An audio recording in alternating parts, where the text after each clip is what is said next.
கேரளாவில் தென்மேற்கு பருவமழை தீவிரமடைந்துள்ளது.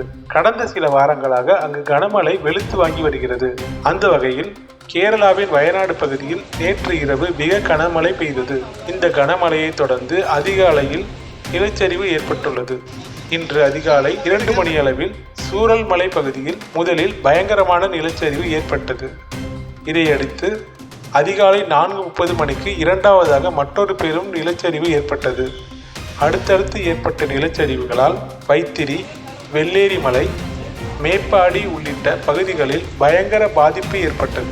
அட்டமலையில் இருந்து முண்டகை பகுதியை சென்றடைவதற்கான ஒரே ஒரு பாலமும் வெள்ளத்தில் அடித்துச் செல்லப்பட்டுள்ளது. இதனால் தனித்தீவில் சிக்கியது போல 500 வீடுகளை சேர்ந்த ஆயிரக்கணக்கான மக்கள் மாட்டிக்கொண்டனர்.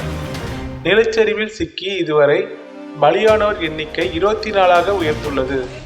பாதிக்கப்பட்ட மக்களை ஹெலிகாப்டர் மூலமாக மீட்கும் பணிகள் நடைபெற்று வருகிறது. பலரின் நிலை என்னவென்று தெரியாததால் பலி எண்ணிக்கை உயரலாம் என்று அஞ்சப்படுகிறது.